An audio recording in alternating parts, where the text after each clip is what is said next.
"You're not on the list." These 4 words silenced the elderly man in the worn suit. His weathered hands trembled, clutching a yellowed music sheet as he faced the towering security guard. Behind them, camera flashes illuminated the red carpet where industry elites paraded their success at the Platinum Music Legacy Awards. The security guard's earpiece crackled with instructions. His expression hardened as he stepped forward, creating a physical barrier between the old man and the glittering ceremony beyond. "Sir, this is an invitation-only event for recognized industry professionals." The emphasis on recognized cut deeper than the guard realized. In the background, a famous producer who'd sampled the old man's melody for last year's biggest hit posed for photographers, golden cufflinks catching the light. The old composer's voice barely carried over the ambient noise. "But that's my melody they're celebrating tonight." His finger pointed toward the banner, showcasing the iconic song that had defined a generation. Notes he had written in a small apartment 40 years ago before contracts and credits were stolen away. What he didn't notice was the man in the tailored black suit observing from the edge of the press line, Johnny Depp's eyes narrowing as recognition dawned on his face. Tonight's script was about to be rewritten. Harold Mitchell, 78 years old with arthritic fingers that still remembered every note, stepped away from the security checkpoint. The rejection wasn't new.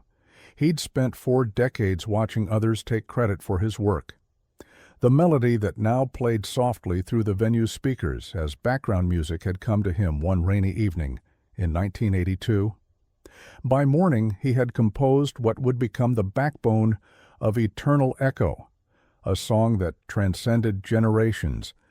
But his name never appeared in the credits after a young producer with industry connections convinced him to sign away his rights for a meager one-time payment. Tonight was supposed to be different. The Platinum Music Legacy Awards were honoring Eternal Echo as one of the most influential compositions of the last half-century. Harold had written to the organizing committee 3 times, providing original drafts and the few remaining pieces of evidence of his authorship. Each letter was met with polite dismissal. Yet something in him couldn't stay away. Perhaps the human need for recognition, the desire to stand in a room where his creation was finally being celebrated, even if no one knew he was its true father. The security guard's radio buzzed again. "Make sure we don't have any more interruptions," came a clipped voice. "Mr. Reynolds is about to arrive." Marcus Reynolds, the producer who had transformed Harold's melody into a commercial empire worth millions. The man who, when questioned in a rare interview about the composition's origins, had vaguely referenced inspirations from various session musicians before changing the subject. Inside the venue, champagne flowed freely among the music industry's elite. Conversations about streaming numbers and licensing deals filled the air as Harold lingered near the entrance, his reflection distorted in the polished glass doors. A young assistant hurried past, carrying what appeared to be the evening's award lineup. Harold caught a glimpse of Reynolds's name listed as recipient of the Lifetime Achievement Recognition specifically for Eternal Echo and its cultural impact. The irony was almost too much to bear. Across the lobby, several photographers had gathered around Johnny Depp, who had recently contributed to a film soundtrack that had earned critical acclaim. Unlike many celebrities in attendance, Depp seemed distracted, his attention repeatedly drawn to the entrance where Harold stood in his decades-old suit, clutching a folder of yellowed papers to his chest like a shield. Harold's presence had not gone completely unnoticed. A veteran sound engineer, one of the few remaining professionals who had been in the industry long enough to remember the rumors, gave him a long look before whispering to his colleague. The whisper traveled, as whispers do in small circles, until it reached Vanessa Lawson, the event's coordinator, whose expression hardened as she approached the security team. "That man shouldn't be here," she murmured to the head of security. "He's that composer who keeps claiming credit. Reynolds will have a fit if he sees him. Her perfectly manicured hand gestured discreetly toward Harold. "Handle it quietly, please. We can't have a scene." The calculated dismissal of a man's life's work, reduced to an inconvenience, a potential scene, hung in the air. Harold, sensing the shift in attention, clutched his folder tighter. His eyes met Johnny Depp's across the room in a moment of unexpected connection. Something in the actor's expression changed, recognition perhaps, or simply the instinctive understanding of an artist recognizing another who had been wronged. It was the look of someone who had himself experienced the industry's capacity for betrayal and injustice. The evening's carefully orchestrated celebration was minutes away from unraveling in a way no one had scripted. The security team moved with practiced efficiency. 2 men in black suits flanked Harold, their postures suggesting courtesy, while their intentions were unmistakable. "Sir, we need to escort you from the premises," the taller one said, his voice low but firm. The older man's shoulders slumped, but dignity kept his spine straight as he allowed himself to be guided toward the exit. Decades of disappointment had taught him when battles were unwinnable. What no one expected was Johnny Depp detaching himself from the press line, leaving photographers mid-question. He moved across the lobby with determined strides, intercepting the security team before they reached the exit. The actor's presence created an immediate ripple of attention, phones rising to capture whatever was unfolding. "Excuse me," Depp said, his voice carrying just enough to draw attention without seeming theatrical. "I'd like to speak with this gentleman." The security guards hesitated, caught between protocols and the awkwardness of denying a celebrity of Depp's stature. Their earpieces buzzed with confused instructions. Harold looked up, bewildered by the intervention. He recognized Depp, of course, everyone would, but couldn't fathom why the actor would interrupt his evening to intercede. "Mr. Depp," he managed, his voice thin with age and emotion, "you don't need to trouble yourself." "It's no trouble," Depp replied, then turned to the security personnel. "I'm personally inviting this man as my guest." His tone made it clear this wasn't a request, but a statement of fact. Around them, the crowd's attention had fully shifted, conversations pausing as people sensed something unexpected breaking through the evening's carefully managed facade. Vanessa Lawson materialized at Depp's elbow, her professional smile strained at the edges. "Mr. Depp, while we appreciate your concern, I'm afraid there are strict security protocols we must follow. Perhaps we could discuss this privately." Her eyes darted nervously toward the gathering crowd where several influential industry figures were watching with undisguised interest. "I understand protocols," Depp replied, his voice quiet but unyielding. "I also understand recognition. This man," he gestured to Harold, "wrote the melody we're all here to celebrate tonight." The statement landed like a stone in still water, ripples of murmurs spreading outward through the assembled guests. Harold clutched his folder closer, years of practiced silence suddenly challenged by this unexpected alliance. "I have the original sheets," he said, his voice finding new strength. "Handwritten, dated 1982, before digital, before computers." He carefully extracted a yellowed page covered in handwritten musical notation, protective of it even now. Depp gently took the page, studying it before passing it back with a nod of respect. "My father played this song," he said, loud enough for those nearby to hear. "Told me it was one of the most perfect melodies he'd ever encountered." The personal connection added weight to his intervention, transforming it from celebrity whim to something more meaningful. Marcus Reynolds, having just arrived at the venue, paused at the entrance. His expression shifted from confusion to recognition, then to a carefully composed neutrality as he assessed the situation unfolding in the lobby. His eyes narrowed at the sight of the music sheet in Harold's hands, recognition flickering briefly before being replaced by calculation. Reynolds approached with the confidence of a man accustomed to controlling narratives. "Johnny, "Wonderful to see you," he called out, deliberately ignoring Harold. "I wasn't aware you'd be joining us tonight." His handshake was firm, his smile practiced, but his eyes betrayed calculation as they darted between Depp and the elderly composer. "I wouldn't miss it," Depp replied, maintaining his position beside Harold, "especially now that I've met the actual composer of Eternal Echo." The directness of the statement hung in the air, unavoidable. Reynolds' laugh was smooth, rehearsed. "Ah, I see you've met Mr. Mitchell. He's been persistent over the years." He turned to Harold with a patronizing smile.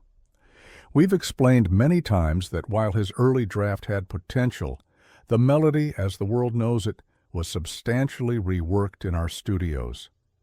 Harold's hands trembled, but his voice remained steady.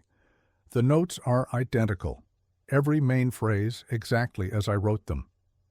The folder opened to reveal more pages, handwritten letters, rejected copyright claims, newspaper clippings from local papers acknowledging his early performances of the melody. The evening's carefully orchestrated celebration was fracturing along fault lines of truth and power. Guests who had come expecting predictable industry self-congratulation found themselves instead witnesses to a confrontation that spoke to the darkest aspects of the business they served. Some looked away uncomfortably, others moved closer, sensing a moment of authenticity breaking through the polished veneer. Depp surveyed the growing tension, then made a decision that would alter the trajectory of the evening. In a voice pitched perfectly to be heard by those surrounding them, he said, "I think it's time for the truth about Eternal Echo to be acknowledged. Don't you, Mr. Reynolds?" Reynolds' practiced smile faltered momentarily before recovering. "This is hardly the venue for such discussions," he said, lowering his voice. "Perhaps we could arrange a meeting with our legal team if Mr. Mitchell has concerns." His tone made it clear this was merely a gesture, not a genuine offer.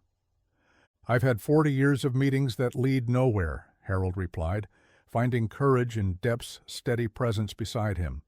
"Tonight, the world is celebrating my melody while I stand outside like a stranger to my own creation." A distinguished older woman stepped forward from the crowd, Sophia Williams, legendary producer and one of the evening's honorees. "I remember this melody when it was just piano and voice," she said, her gaze fixed on Harold. "Small club in Chicago, 1983. Everyone was talking about where this unknown composer came from." She turned to Reynolds. "Marcus, you were just an intern then."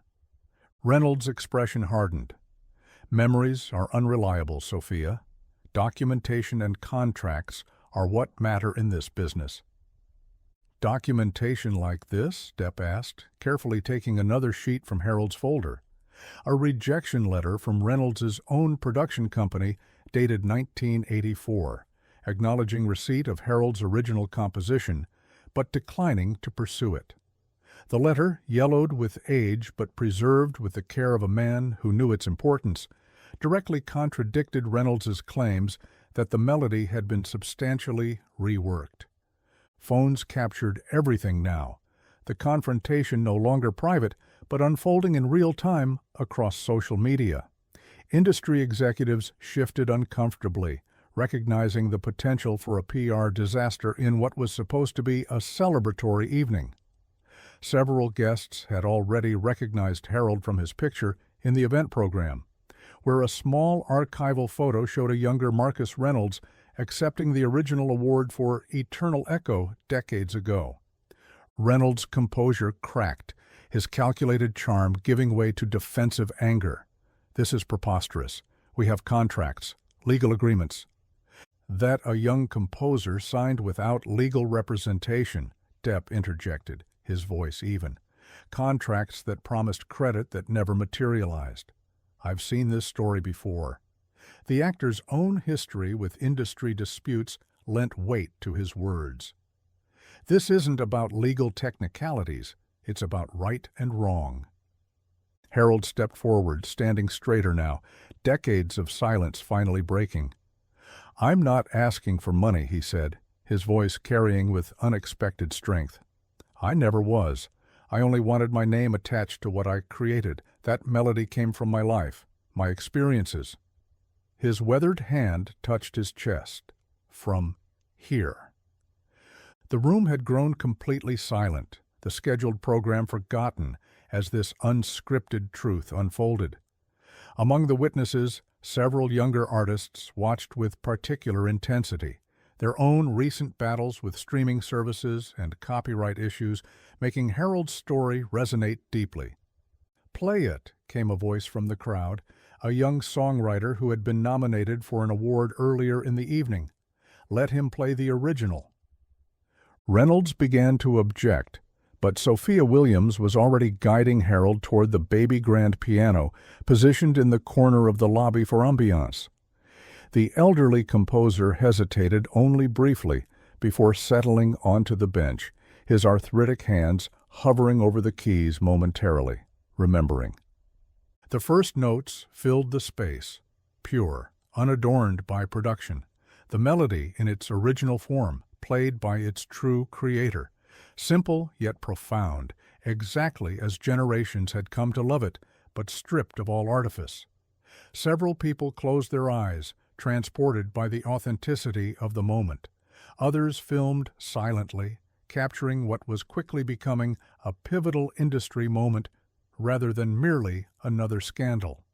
As the final notes faded, a profound silence held the room. Then, from somewhere in the back, applause began, hesitant at first, then building until it filled the space. Harold remained seated at the piano, his expression one of quiet vindication rather than triumph. This wasn't a victory, it was a recognition long overdue. Johnny Depp stepped forward again, positioning himself beside Harold but not overshadowing him. "Music doesn't belong to contracts or corporations," he said, addressing not just Reynolds, but the entire industry gathered before them. "It belongs to the soul that created it, and to everyone whose lives it touches." His gaze swept the room. "Tonight we're supposed to be honoring legacy. This is what legacy truly looks like." Reynolds stood isolated now, the careful construct of his narrative crumbling under the weight of truth.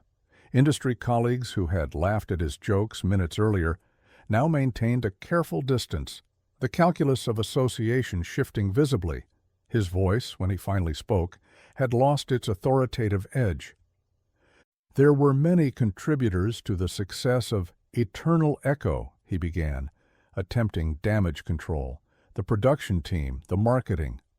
"But only one composer," Sophia Williams interrupted firmly. "And he's sitting right there." She turned to the event organizers. "I believe we need to make an adjustment to tonight's program." The event director nodded, recognizing both the moral imperative and the PR disaster that would follow any attempt to continue as planned. The evening's carefully constructed narrative had been permanently altered by something more powerful than celebrity or corporate influence, the simple power of truth, amplified by the presence of a Hollywood star who chose to use his platform not for himself, but for justice. The Platinum Music Legacy Awards ceremony proceeded, though nothing about it resembled the original plan. Harold Mitchell sat in the front row, not in the shadows, but in a place of honor, Johnny Depp beside him. Social media exploded with the story. Clips of Harold playing his original composition shared hundreds of thousands of times within the hour. Entertainment reporters scrambled to piece together the narrative that had blindsided the carefully controlled event. When the time came to present the Legacy Award for Eternal Echo, it was Sophia Williams who took the stage. "Tonight, we correct a 40-year oversight," she announced to thunderous applause. "Some melodies transcend time, becoming part of our collective consciousness. Eternal Echo is such a composition, and now we properly recognize its true creator." Harold made his way to the stage slowly, each step carrying the weight of decades of invisibility. As he accepted the Crystal Award, his name already hastily engraved beneath the title of his composition. His hands trembled not from age but from emotion. Reynolds watched from the shadows of the wings, his presence now an uncomfortable footnote rather than the centerpiece the evening had planned. "Thank you," Harold said simply, his voice carrying through the now silent hall. "The music has always been its own reward, but being acknowledged—" He paused, gathering himself. "Being seen after so long in darkness, that is something I had almost stopped hoping for." Backstage, industry executives huddled in urgent consultation.